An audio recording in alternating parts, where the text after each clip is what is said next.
Abiola Adekunle, economic and business analyst, joins us for this conversation.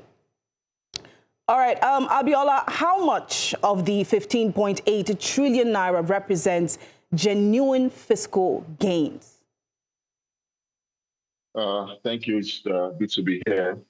The first thing I'd like to mention is that there's a difference between, like you said, like new revenue generation and excess or funds that come to the government as a result of floating of the naira, which is also different from the subsidy issue. When I read the article from the Finance Minister and what he said, I was like, okay, now we are talking about a whole lot of issues, so that we don't mix things up, together. What he's saying, first of all, is that when the naira was floated, there was a sort of a subsidy on foreign exchange in Nigeria prior to when this particular administration came in, and the subsidy held down dollars, okay, to naira at around 400, 420, 460, okay, to a dollar. But when the subsidy was removed, that is on the currency. The technical term is floating. It's skyrocketed and went above 1,000. Now, this is what Mr. Oyedele is referring to. That okay, now that has been floated, normal foreign exchange inflows will no longer come in at, for example, 420. They will now come in at above 1,000, which more or less represent like an increase in revenue. Even though I beg to differ a little, and the reason is because when you look at exchange rates and the way the floating was done, you understand that some people actually took the brunt. If you remember, you know that some companies started complaining that a lot of their gains, profitability, just went up like smoke. Some companies even, closed up and packed out and left the country because they could not, come back from what happened. So essentially, what happens is when you float the currency, you are putting the brunt on the people. It's not necessarily the government alone that takes it. So what he is saying is that this increase, sort of increase in exchange rate, is a sort of revenue. Partly yes, but like I said, I beg to differ. Now, when we come to PMS, removing the subsidy on PMS was a different thing altogether from the floating of the naira. So these are two issues, separate issues. And if you see these two issues, you understand that the effect on the people was kind of doubled. First of all, you have to understand that Nigeria is a highly import-driven economy. Up till now, we still import more than we export when we talk about what we actually use day to day. What that means is that if I used to buy something of $200 for 80,000 naira before the subsidy was removed, now when the subsidy was removed, I have to spend maybe about 250, 280,000 naira to get the same thing, and my income as a person has not increased. So the meaning of that is that the populace were the ones that bear the brunt. But it is not only, when we look at such issues, it usually happens like that. What the government now does is for them to go around and bring about cushioning effects, okay? All right. You remove such. Sorry to cut you off there, but in regards to the savings that has been accrued, how much of it has actually come from the depreciation of the naira?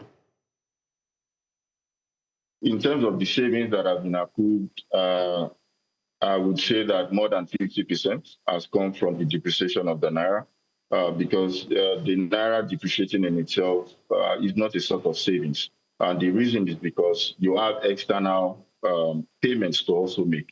So while you are getting a lot of funds, a lot of naira coming in from the depreciation of the naira, you are also going to spend a lot of naira in paying for external debts, for example. All right. So at least we've seen a lot of savings that have come in so far. We have about 15.8 trillion naira, but it doesn't really mean much if the money isn't deployed properly. So how have the additional revenues been deployed, and what measurable economic returns have they generated? Okay, this was what exactly I was trying to lay a foundation for so that I could get to it. Because at the end of the day, revenue gains are not equal to direct savings. Because let's even talk about infrastructural growth. Now, if, for example, you saved a lot and you have distributed it through FAC, we need to start seeing the effects. And in this case, I don't want to talk about the federal government alone, because if you look at what the local governments and the state governments actually got, it's more than what the federal government, got in the distribution. So the focus still remains on infrastructure, on healthcare, on quality of living. So if you say the country is making more money, okay, where exactly is the effect? Can you ask an average Nigerian, is your medical better between 5 years ago and now? Is your feeding better between 5 years ago and now? Is your income, has it come up? So the government saving, the government making more revenue, they're fantastic, these are good stuff. But at the end of the day, we are yet to see the effect, on the average, quality of living of an average Nigerian. All right. So would you say that this recent increase in government revenue could translate into higher investment in infrastructure, healthcare, education, and productive sectors? You've already talked about where it is felt. Where else can we see this? Yeah. We should be able to see it in all these sectors you have mentioned. But the question remains, is the government going to prioritize these sectors? Are we going to prioritize our education because we're meant to see it there? Are we going to prioritize our health because we are meant to have more primary health care around, more hospitals springing up? Whether you like it or not, if you want to do a test, go around major cities and go to the emergency rooms, and we find out that the infrastructure is not as much as we should have. So we should be able to see it in health, in education, in food, but it is yet to be really seen in these areas. All right, so there's always a question of sustainability. Are these revenue gains, if oil prices, crude production, or the naira exchange rate weaken, how sustainable are they? Or is it? Well, it depends on what the classification is. For example, if you're talking about oil generation, we are producing more oil. It's practically a natural resource. It's something that is sustainable, But when we're talking about things that relate to taxes, we're talking about custom duties, we're talking about things that when you increase it, it's like a double-edged sword. You are increasing the tax on the people, for example, is also meaning that you're increasing money for the government. So it requires a balance, because if there's no balance, at the end of the day, it looks as if it's good, having more revenue from taxes or tax-prone areas. But at the end of the day, it leaves the people more impoverished. All right. So from the moment that the subsidy was actually removed, there's been a lot of debate around the topic, and there's been a lot of criticism around it. Of course, a lot of Nigerians have felt it. What has been the impact of the reforms on businesses, particularly manufacturers, importers, SMEs, and exporters? The imports, to summarize it on manufacturing, for example, has been increased in the price of product. Not being able to compete globally. The reason is because energy is expensive in Nigeria. And I talk about energy, I'm talking about the cost of, what's called PMS, diesel, even the normal electricity. For you to understand, I, for example, studied at some point engineering, and I understand that when you're producing, when you're manufacturing, you need stable energy, you need stable electricity supply. So a lot of people don't want to hook themselves up to the national grid because they don't want any form of gap. So you see such people running on generators so that their equipment can be protected. So this affects the price of their products. And at the end of the day, they cannot compete, which means that they sell less.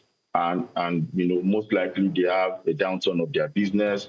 Some of them survive, some don't survive, some relocate to another country. So the effect in some of these sectors is that they have higher cost of production, higher cost of the retail products. And at the end of the day, they cannot compete. At the end of the day, sales will go down, and some will survive, some will not survive. So the effect has not been 100%, positive.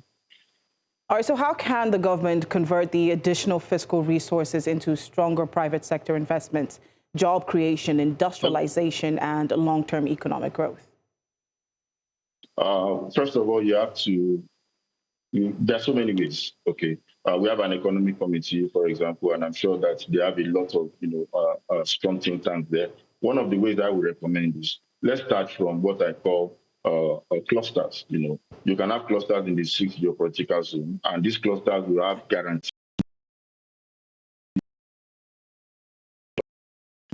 cluster or factory cluster or industrial cluster around the country. People can move their business there. The guarantee is that, there will always be power, there will be this, and there will be that. So people going there will have those assured, infrastructures, and they can now focus on their business. So you can divert some of these, remaining funds to building clusters. Let's even have something that we know is 24/7 can give you power. We start from there, because mentioning a whole lot of solutions at the end of the day, none is taken, is not the solution. What we need to do is start from somewhere. I would recommend that we can have industrial clusters scattered across the 6 geopolitical zones, and the government can partner with private entities to make sure that there are some certain conditions that will be met, and this on its own will start fostering an increase in production and manufacturing, for example. All right, thank you very much. That was Abiola Adekunle, an economic and business analyst, looking at Nigeria's recent 15.8 trillion naira savings.